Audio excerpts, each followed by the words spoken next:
We have, we've now learned Ampere's law, and we know with analogy to Gauss's law, we know that Ampere's law will help us calculate the magnetic field in those situations where we have lots of symmetry, which is great. But many situations, of course, do not have symmetry, and so that's not so great. So the question is, how do we handle situations where we have an arbitrary current distribution?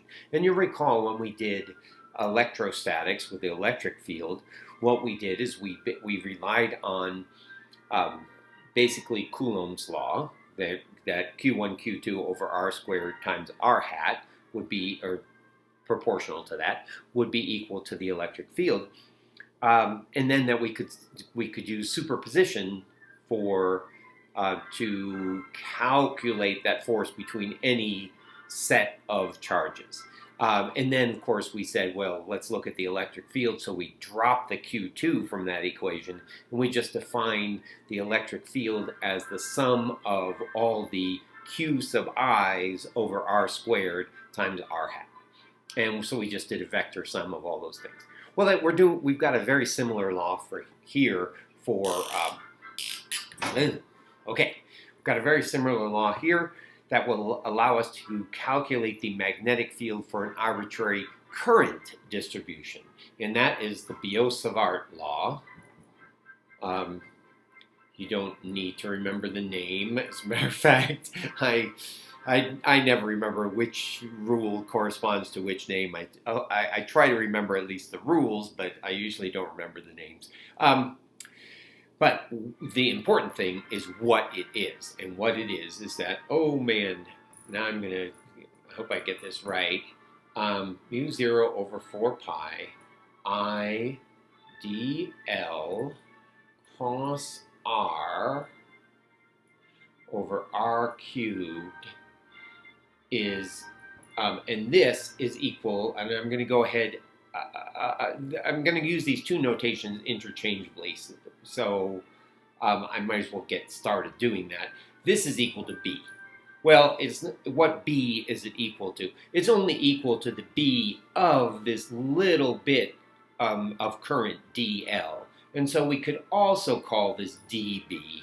And it doesn't really make any difference as long as you understand that when we have an infinitesimal bit of current that we are dealing with here, then we're really talking about that infinitesimal bit of field that's associated with it. So whatever way you're comfortable with, just recognize that one way or another, what we're going to be doing is summing over a lot of these little bits of IDLs.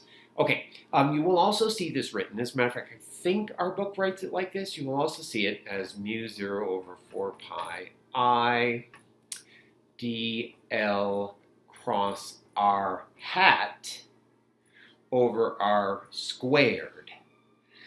These are exactly identical because you will also remember, oops, let's see, you can't see that, can you? Okay, because you will also remember that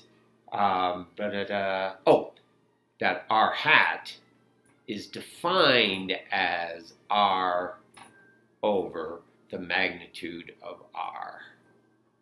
And so we can replace this R hat with R over magnitude of R, but that's what this is here, so it just changes this R hat into an R over R, an R vector over R magnitude, which is exactly what we have here. Okay, there we go. All right, so now let's say that's the law. So let's go ahead, or the description. Let's go ahead and now apply this to a situation. Oh, I should have dampened this cloth a little, it looks like. Okay, I didn't. Oh, I know why, because I'm using my 25-year-old cancer-causing marker here. Okay, so let's go ahead and, of course, see how we can apply this to a wire carrying a current I. And let's say we want to know what that field is out here at some point. So I'm going to go ahead and choose my coordinate system, not like that. I'm going to choose my coordinate system so this is on that line. We'll call this X. let's go ahead and call this y. And, oh, yeah, that's fine. And we'll call this x and y. Okay, and I've got some distance, which I'll just call d. All right. Well, what do we need to do now? We are going to use the Biot Savart Law. That will not do.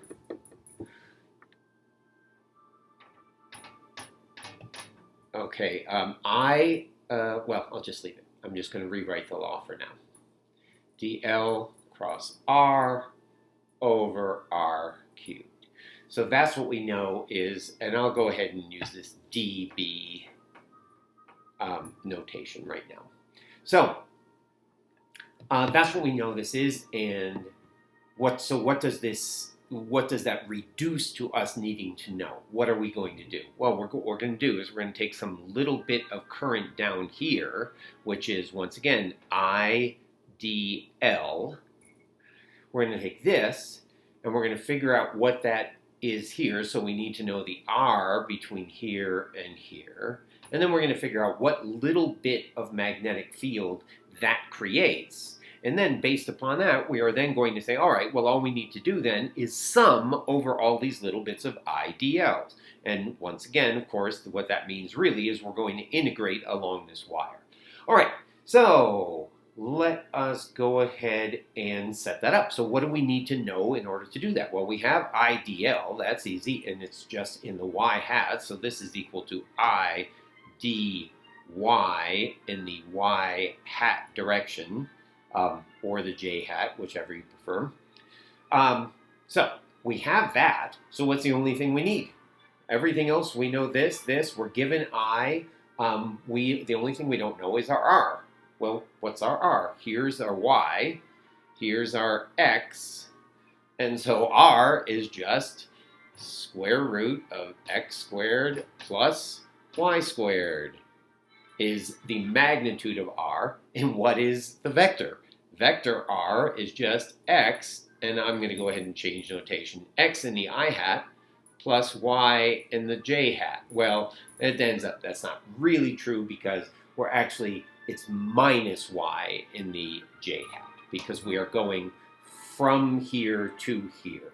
So, for example, we are at a negative Y here, and in order to get on the axis at 0, we need to add this magnitude of Y to get there. But that's just the same vector definitions we've been doing forever.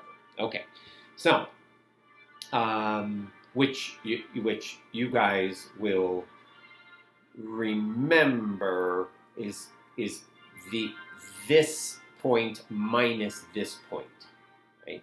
Okay, so we'll just leave it at that. All right. Okay, now we're done. Now what's DL cross R? Well, I'm going to go ahead and do it this way. You guys can do it whatever way you want. Okay. And what do we end up? What's our DL? Our DL is just 0, dy 0. And what is our R? Our R is just X. I'm going to leave it at X for the moment. X and minus Y and 0. Well, we can just look at this and see that most of these terms are going to be 0. The only one we're going to be left with is the one that goes in this direction. So we're going to be going here, here and here. And this one is a minus. You can use Kramer's rule if you like that better.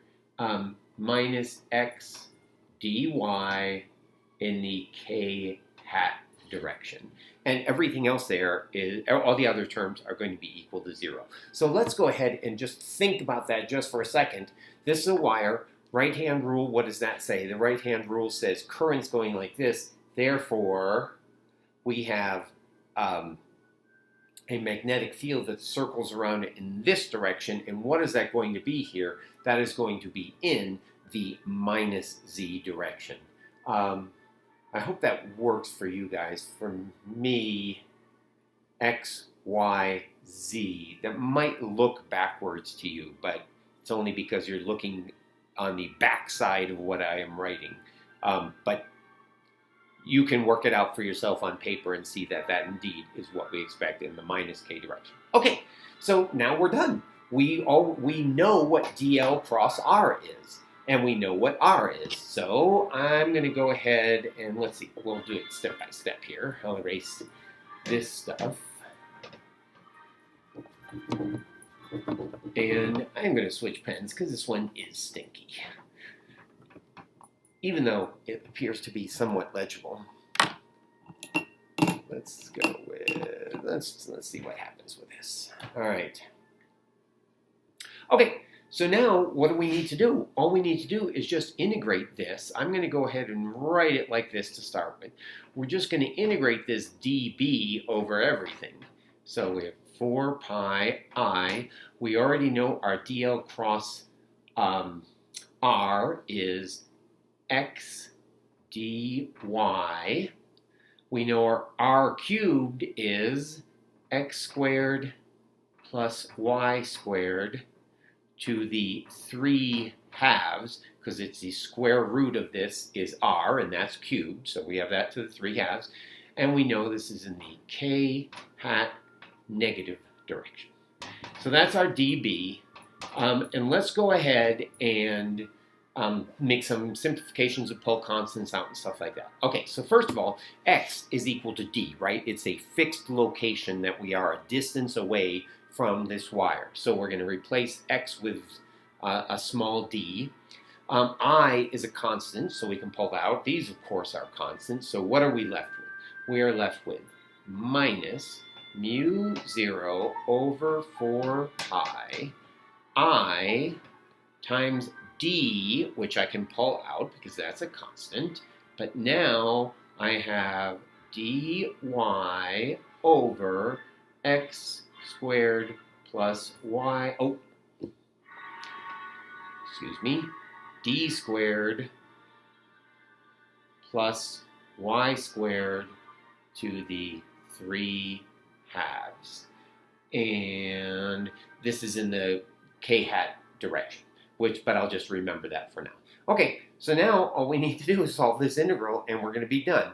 You will actually see on your equation sheet from the very first test, this is an integral we have worked with before, and this, we are going to assume this is minus infinity to infinity. Later on, we'll look at what happens if this isn't minus infinity to infinity. Or maybe that would be something interesting for the test. Okay, let's see. Oh, so all we need to do is look this up, and it turns out that this integral right here, this integral is just equal to 2 over d squared. So that's just this integral, okay? So now we're going to put that over here. I'm going to go ahead and erase this and replace it with my answer 2 over d squared. So 2 over d squared. And what is this equal to? Well, the d cancels one of these d's. This 2 cancels there, so we have a 2 there. So we have minus mu 0 I over 2 pi d. That should look pretty familiar to you, because if we do use Ampere's law to figure out what the field due to a current carrying wire is at a distance d away from it, we get exactly this magnitude. And of course, the direction just is whether we're going this way or this way. So remember, minus sign is just direction. So we can have a pretty high degree of confidence now that this law is in fact correct, and we can use it now for arbitrary current distributions. And I believe you've got at least 1 or 2 problems that are like that. Okay, that is an introduction to the Biot Savart Law.